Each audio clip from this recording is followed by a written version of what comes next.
জান আপনাকে সঁপে দিলাম, হেবা করে দিলাম, মোহর টোহর লাগবে না, আপনি আমাকে বিয়ে করে নিন। এখনকার যদি বেটি ছেলে দূরের কথা, যদি কোনো বেটির বাপ আগে জামাই খুঁজতে যায় তো আমরা কি বলবো? হবে ই বেটির বাপ আগে জামাই খুঁজতে এসেছে, আগে বহু তো খুঁজে কিন্তু জামাই খুঁজতে এসেছে, আর মানে ইয়ার বেটির মধ্যে কোনো আইব টেব আছে নাকি? বে এক নম্বর, কত বেটির বাপের কথা শুনেছি, যদি জামাইটা পড়ালেখা দিনদার, কিচ্ছু নিব না বিহাতে, গাড়ি ঘোড়া কাপড় পর্যন্ত একটা রুমালও নিব না, কি বলবে? আরে দুনিয়ার লোক গাড়ি আর বুলেট আর আপাচি আর কি গাড়ি চাইছে, আর এই ছেলেটা কইছে কিচ্ছু নিব না, এর মধ্যে কোনো আইব আছে নাকি? বে কোনো আইব আছে নাকি এর মধ্যে যে কিচ্ছু নিবে না? খো এই দেখেন, কত ভাই তো বলে, গর্ব করে বলে, বেটির বাপের কাছ থেকে টাকা নিয়ে মোহর নগদ করে, আর বলে ভাই 5টা বেটার বিয়ে দেন, আল্লাহর রহমতে সব দিকের একবারে নগদ মোহর করে দিয়েছি, 1 টাকা বাকির কারবার করি না। এই দেখেন, আল্লাহ রসুলের জামানাতে নবী বসা আছেন, সাহাবে কেরাম বসা আছেন, একজন মহিলা এসে আল্লাহ রসুলকে নিজের জান সঁপে দিলেন, যে তো বলা কানাফসি ইয়া রাসূলুল্লাহ, আল্লাহ নবী গো, আমার জান খানা আপনাকে সঁপে দিলাম, আমার রূহ খানা আপনাকে সঁপে দিলাম, আমার জান হেবা করে দিলাম, আপনাকে টাকা লাগবে না, পয়সা লাগবে না, আপনি আমাকে বিনা মোহরে বিবাহ করালেন। নবীজি আপনি আমাকে বিবাহ করালেন। আল্লাহ রসুল দেখলেন মেয়েকে, যে মাথার চাঁদি থেকে নিয়ে তাইলা পর্যন্ত দেখতে কেমন, এই জন্য নবী বলেছেন, যে বিয়া করবে, বিয়া করার আগে যাকে তুমি বেটি ছেলেটাকে বিয়া করবে, ওকে একবার দেখো, তুমি ওকে পছন্দ করো, ও যদি তোমাকে না করে, তুমি ওকে করছো, ও যদি তোমাকে না করে, এই জন্য বিয়ে করার আগে তুমি একবার দেখো যাকে বিয়ে করবে।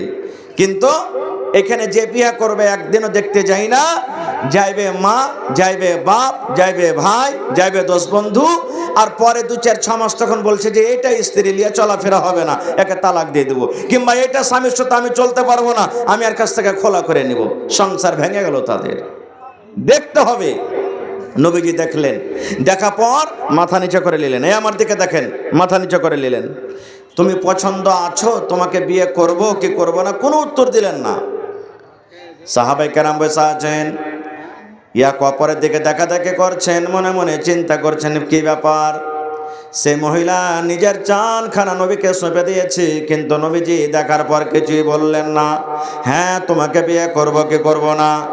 কিছু সময় যখন কেটে গেল, ফাকামা রাজুলুম মিন আসহাবিহি, সাহাবী যারা বসেছিলেন তাদের মধ্যে একজন সাহাবী দাঁড় হয়ে গেলেন, আল্লাহ রসুলকে বলছেন, ইয়া রাসূলুল্লাহ, আল্লাহ নবী গো, সেই মেয়ে ছেলে আপনাকে নিজের জানখানা সঁপে দিয়েছি, আপনার যদি দরকার না থাকে, আপনার যদি প্রয়োজন না থাকে, আপনি যদি তাকে বিয়ে না করেন, নবী গো আমার দরকার রয়েছে, দয়া করে ওই মেয়েটার বিয়ে আমার সঙ্গে আপনি লাগিয়ে দেন।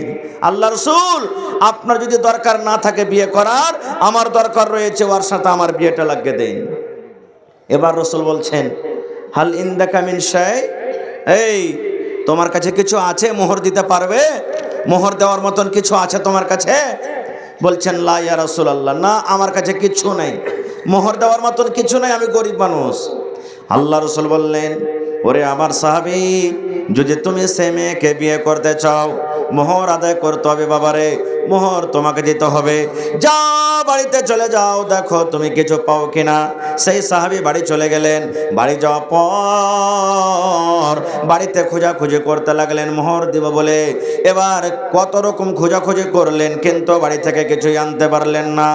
সেই সাহাবী নবীকে বললেন, ইয়া রাসূলুল্লাহি মা ওয়াজাদতু শাইয়া, আল্লাহ নবী গো, আমি বাড়িতে অনেকক্ষণ ধরে খোঁজাখুঁজি করলাম, কিন্তু আমি মোহর হিসাবে বাড়ি থেকে কিছুই আনতে পারলাম না, কিছুই আনতে পারলাম না আল্লাহ রাসূল, আমি বাড়ি থেকে।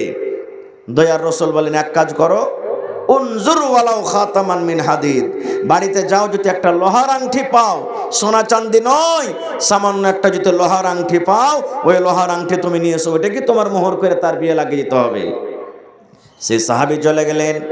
আমাদের মতন তো নয়, বাড়িতে টাকা না আছে তো কি হলো রে, মোবাইল আছে বিক্রি করে দেব, সাইকেল আছে বিক্রি করে দেব, ধান আছে বিক্রি করে দেব, গম আছে বিক্রি করে দেব। সেই সাহাবী বাড়ি চলে গেলেন। ওরে সুবহানাল্লাহ, বাড়িতে অনেকক্ষণ ধরে খোঁজাখুঁজি করলেন, কিন্তু সেই সাহাবী একটা লোহার আঙ্গুঠি পর্যন্ত বাড়িতে খুঁজে পেলেন না। সেই মজলিসে এসে বললেন, ইয়া রাসূলুল্লাহি ওয়ালা খাতামান মিন হাদিদ, আল্লাহ নবী গো, আমি বাড়িতে গিয়ে অনেকক্ষণ ধরে খোঁজাখুঁজি করলাম, কিন্তু নবী গো, আমি একটা লোহার আঙ্গুঠি পর্যন্ত আনতে পারলাম না। আল্লাহ রাসূল বললেন, কে তাহলে কেমন করে বিয়ে হবে, তুমি তো একটা সামান্য লোহার আঙ্গুঠি আনতে পারলে না। তখন সেই সাহাবী বলছেন, ওয়ালাকিন হাযা ইজারি, নবীজি আমার পরনে একটা লুঙ্গি তোহামুদ আছে। রাসূল বললেন, মা তাসনাউ বিইজারিক, লুঙ্গি নিয়ে কি হবে? বলছেন, নবীজি লুঙ্গিকে দুই ভাগ করব, এক ভাগ তাকে মোহর হিসাবে দিয়ে দেব, ওড়নি দোপাট্টা করবে, আর এক ভাগ আমি নিজের পরনে রাখবো।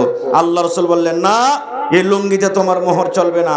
একে দুই ভাগ যদি করো, এক ভাগ তাকে যদি মোহর হিসাবে দিয়ে দাও, ওড়না দোপাট্টা ছোট হয়ে যাবে, হবে না, আর তোমার এক ভাগ পরা হবে না, এই জন্য তোমার এই লুঙ্গিতে চলবে না। সেই সাহাবী বসলেন মজলিসে। কিছুক্ষণ পর আবার বাড়ির দিকে রওনা হয়েছে, আর বিয়ে হবে না, মোহর দিতে পারলাম না।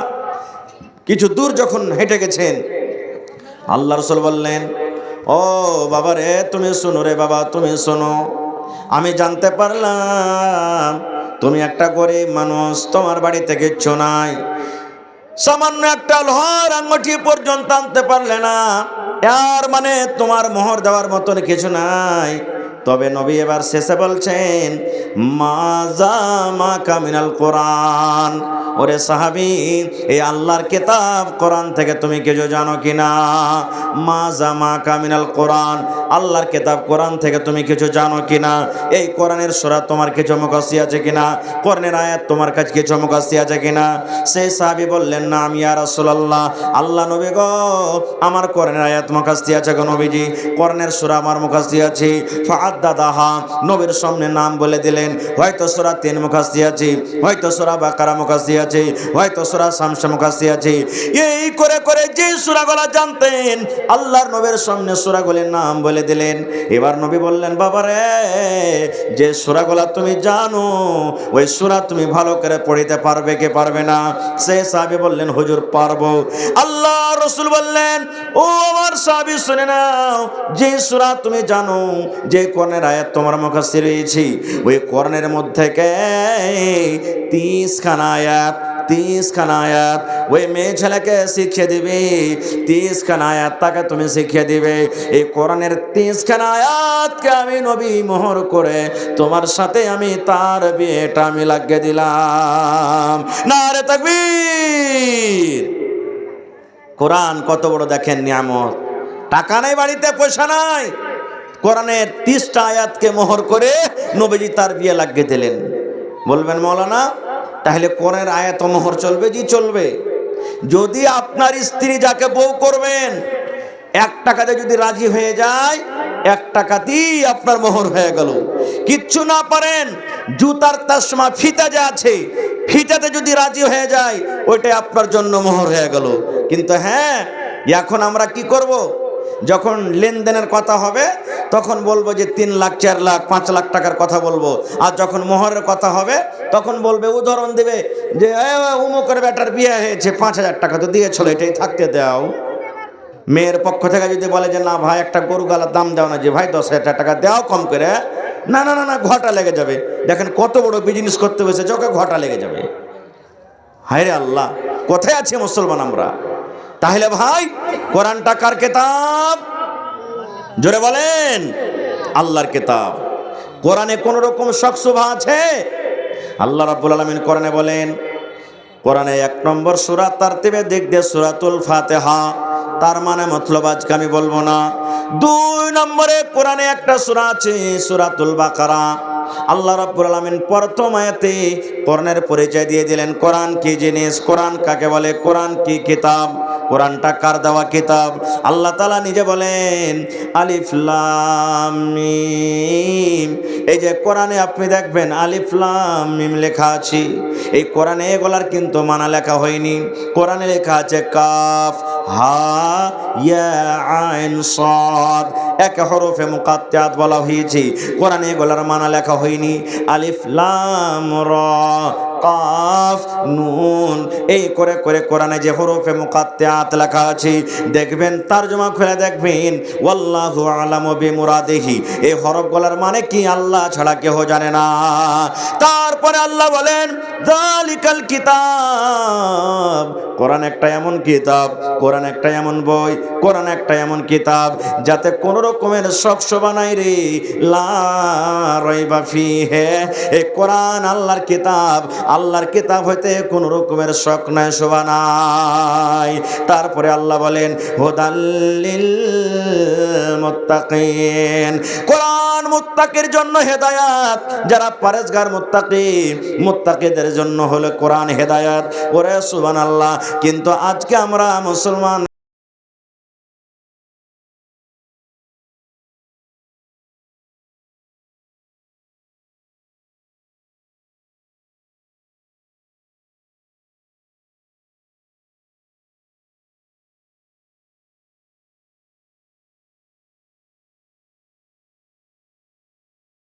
তুমি আমার আমানত মানে কোরআন লিয়ে লাও, তুমি আমার কোরআনটা লিয়ে লাও, তুমি আমার আমানত লিয়ে লাও।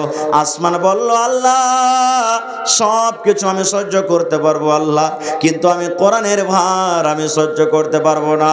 ওয়াল জিবাল ইন্না রাজনাল আমানাতা আলাস সামাওয়াতি ওয়াল আরজি, আল্লাহ জমিনকে ডাকতে বললেন জমিন রে তুমি আমার কোরআনের ভারটা তুমি নিয়ে লাও, এই জমিন তুমি আমার কোরআনটাকে তুমি নিয়ে লাও।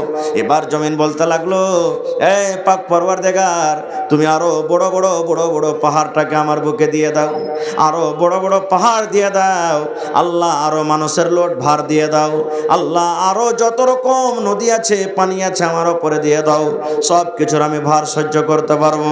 কিন্তু আল্লাহ জি আমি জমিনে কোরআনের ভার আমি সহ্য করতে পারবো না।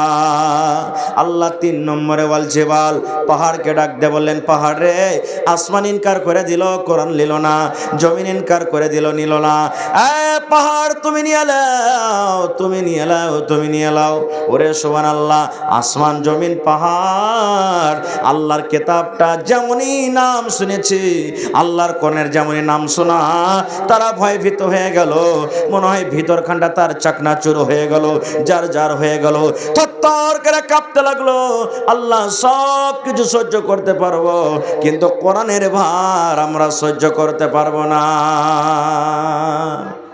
হায় আল্লাহ, এই কোরআনের মান সম্মান আসমান বুঝেছে, জমিন বুঝেছে, পাহাড় বুঝেছে, কিন্তু আজকে আমরা মুসলমান হয়ে এই কোরআনের মান সম্মান আজকে আমরা বুঝতে পারি না। কোরআনটা কেন দিয়েছে আল্লাহ? কোরআনটা দেওয়ার উদ্দেশ্য কি? আল্লাহ রাব্বুল আলামিন বলেন শাহরু রমজান আল্লাযী উনজিলা ফীহিল কোরআন। আল্লাহ বলেন দুনিয়ার মানুষরে আমি আমার পাক পবিত্র কোরআন রমজান মাসে আমি আল্লাহ নাজিল করে দিয়েছি, রোজার মাসে আমি আল্লাহ নাজিল করে দিয়েছি। হায়রে হতভাগা মুসলমান, আজকে আমার মায়েরা, খালারা, বোনেরা, দিদিরা রমজান মাসে শুধু কোরআনটাকে পড়বে, রোজার মাসে শুধু কোরআন পড়বে, বলবে বুবুরে আমার এক ফিরে হয়ে গেল, ভাইরে আমার এক ফিরে হয়ে গেল, ভাইরে আজ আমার 2 পারা হয়ে গেল, বুবুরে আমার 3 পারা হয়ে গেল। বন্ধুরে এই কোরআনটা শুধু রোজার মাসে পড়ার কোরআন নয়। আল্লাহর নবী বলেছেন মান কারা হারফান মিন কিতাবিল্লাহি, আল্লাহর কিতাব থেকে যে একটা হরফ পড়বে ফালাহু হাসানাতুন, তার জন্য হলো একটা নেকি, ওয়াল হাসানাতু বিআশারি আমসালিহা, আর একটা নেকি হলো 10টা হরফের সমান, 10টা নেকির সমান। আল্লাহর নবী বলেছেন লা কুলু আলিফ লাম মিম হারফুন, আমি নবী এই কথা বলবো না রে, এই কোরআনে যে আলিফ লাম মিম লেখা আছে এটা হলো একটা হরফ। ওয়ালাকিন নবী বললেন আকুল, আমি এই কথা বলবো আলিফুন হারফুন, আলিফ হলো একটা হরফ, ওয়া লামুন হারফুন, লাম হলো একটা হরফ, ওয়া মিমুন হারফুন, মিম হলো একটা হরফ। আল্লাহ রাসূল বলেছেন আলিফ লাম মিম যদি কোনো আল্লাহর বান্দা এবং বান্দি নেকির খেয়ালে একবার পড়িতে পারে, আল্লাহ তাকে 30 খানা নেকি দান করবেন। আলহামদুলিল্লাহ, আলহামদু, আলিফ একটা হরফ, লাম একটা হরফ, হা একটা হরফ, মিম একটা হরফ, দাল একটা হরফ, আলহামদু 5টা হরফ আছে। একবার যদি আপনি পড়িতে পারেন বন্ধুরে, আল্লাহ রাব্বুল আলামিন 5 10 50 খানা আপনাকে আল্লাহ নেকি দান করবেন। এবার বলেন ইয়া হরফে যদি ওরে সুবহানাল্লাহ 10টা নেকি আল্লাহ আপনাকে দান করেন, তাহলে কোরআনে 30 পারা আছে, 114 সূরা আছে এবং 6664 থেকে আয়াত বেশি কোরআনে আছে। এবার বলেন প্রত্যেক হরফে হরফে আল্লাহ আপনাকে কত নেকি দান করবেন। এই জন্য মুসলমান রোজার মাসে বেশি বেশি কোরআন পড়িতে হবে, তেলাওয়াত করতে হবে, এটা ভালো কথা, কিন্তু অন্য মাসে পড়িতে হবে না, এটা নয় রে, এটা নয় রে। আল্লাহ রাসূল বলেছেন যে বাড়িতে জিন জ্বালিয়ে দেয়, যে বাড়িতে ভূতে জ্বালায়, যে বাড়িতে জিনে জ্বালায়, যে বাড়িতে ভূতে তং করে, আল্লাহ রাসূল বলেছেন উম্মত তুমি কোরআনে একটা সূরা আছে সূরাতুল বাকারা, বাকারা সূরা তুমি বাড়িতে বেশি বেশি করে তেলাওয়াত করো, বাকারা সূরা তুমি বেশি বেশি করে বাড়িতে পড়ো রে। বেশি বেশি করে পড়তে গেলে তোমার বাড়িতে জিন শয়তানে তোমাকে জ্বালাবে না। নারে তাকবীর। কোরআনে একটা সূরা আছে সূরা ইখলাস, মুখস্থ আছে না নাই? জোরে বলেন কুল হু আল্লাহু আহাদ। কবে ইখলাস ফের কোন সূরা মেলে মানুষ জানে না। কুল হু আল্লাহু আহাদ এটা তো আছে না মুখস্থি। আহা, আল্লাহ রাসূল বলেছেন যদি কোনো মা, যদি কোনো খালা, যদি কোনো বোন, যদি কোনো ভাইরা 24 ঘন্টার মধ্যে এই সূরাটাকে 10 বার পড়িতে পারেন, কতবার? 10 বার পড়িতে পারেন, সুবহানাল্লাহ নেকি মনে করে ভালো করে শোধ করে 10 বার পড়িতে পারেন। আল্লাহ রাসূল বলেছেন উম্মত রে, এই সূরাটার এত কামাল, এই সূরাটার এত ফাজিলাত, এই সূরাটার এত মার্তাবা। আল্লাহর নবী বলেছেন যদি 10 বার তুমি এই সূরাটাকে পড়ে নাও, আল্লাহ রাব্বুল আমিন এই সূরাটার বদলাতে পড়ার বিনিময়ে জান্নাতের ভিতরে একান ঘর বানিয়ে দেবেন। সুবহানাল্লাহ। কখন পড়বেন? পড়ার কোনো টাইম নাই।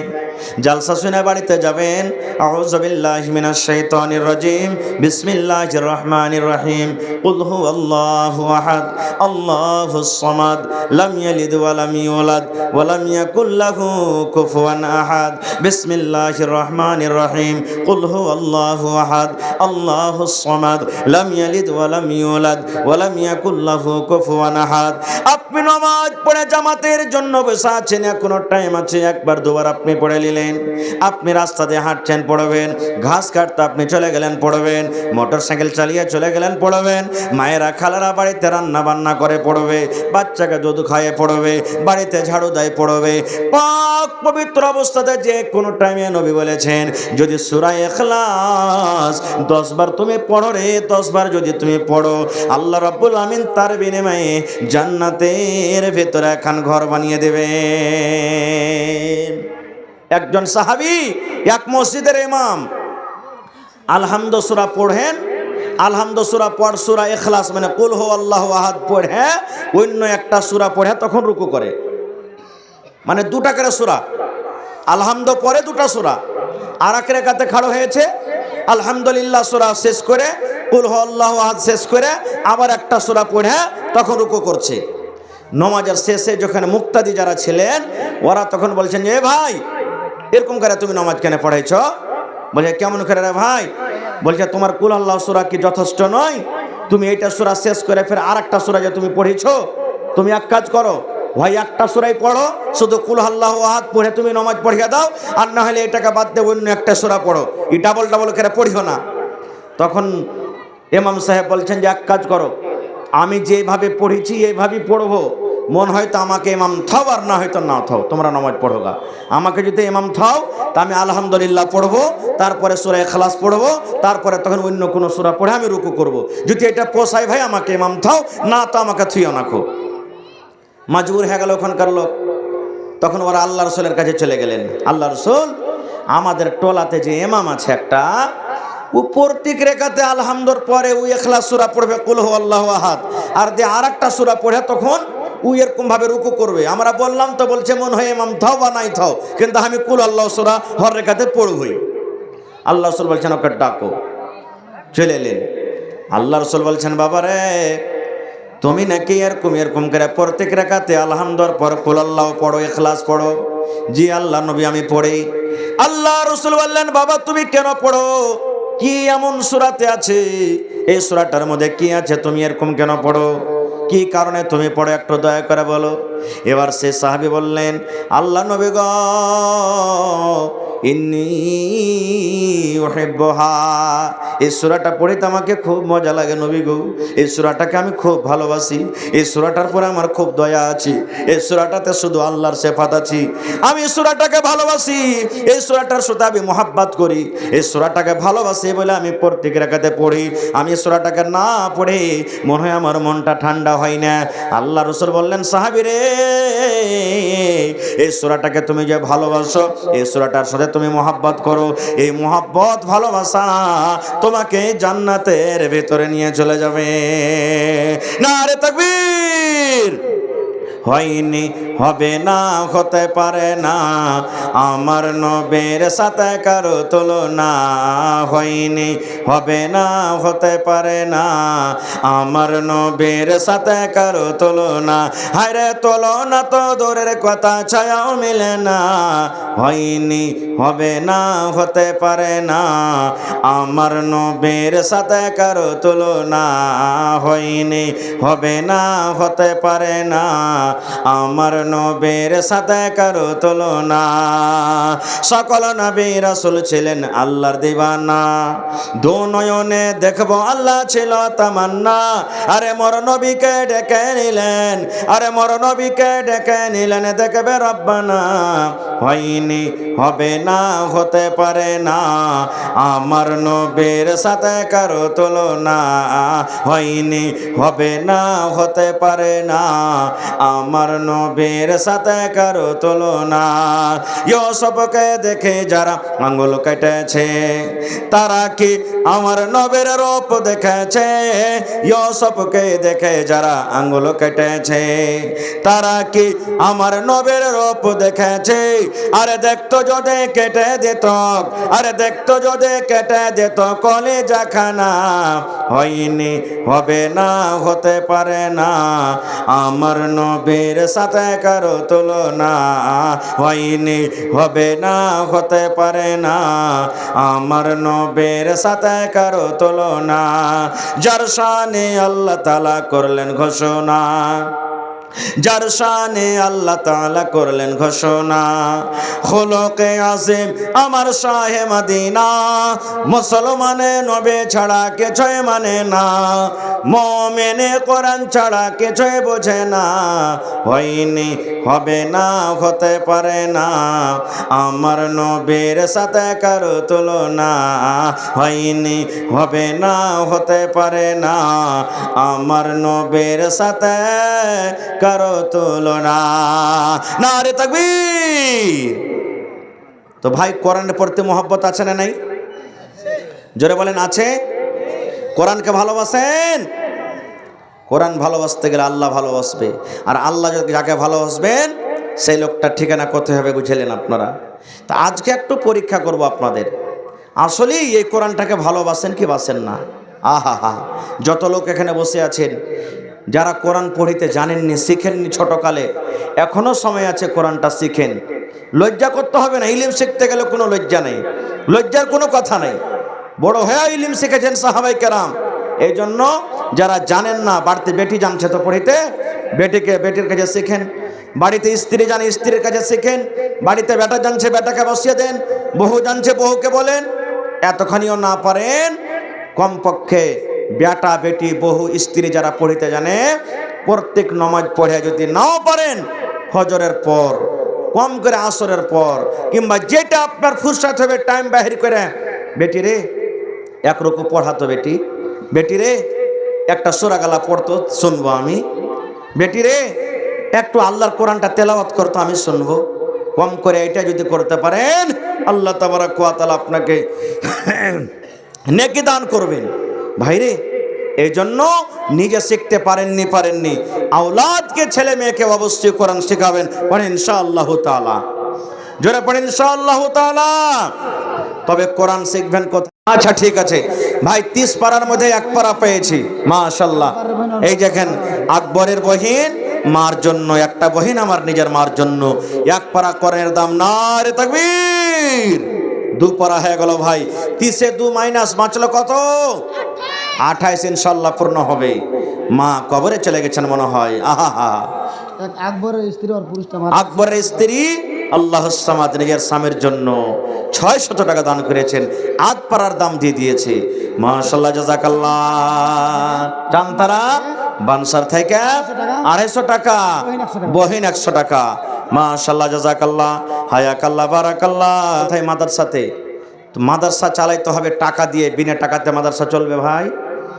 চলবে? আজকে একটু পরীক্ষা করব আমি। এক্ষুনি বললাম কোরআন কত পারার? জোরে বলেন। দেখি কোন আল্লাহর বান্দা আছেন, মাওলানা আমি 30 পারার দাম 30,000 টাকা আমি জমা করে দেবো স্টেজে। যদি পারেন কোন আল্লাহর বান্দা, দেখি। কোরআনের দাম আল্লাহ ছাড়া কেউ দিতে পারবে না। কোরআনের একটা হরফ জের জাবারের দাম মানুষ দেওয়ার ক্ষমতা রাখে না।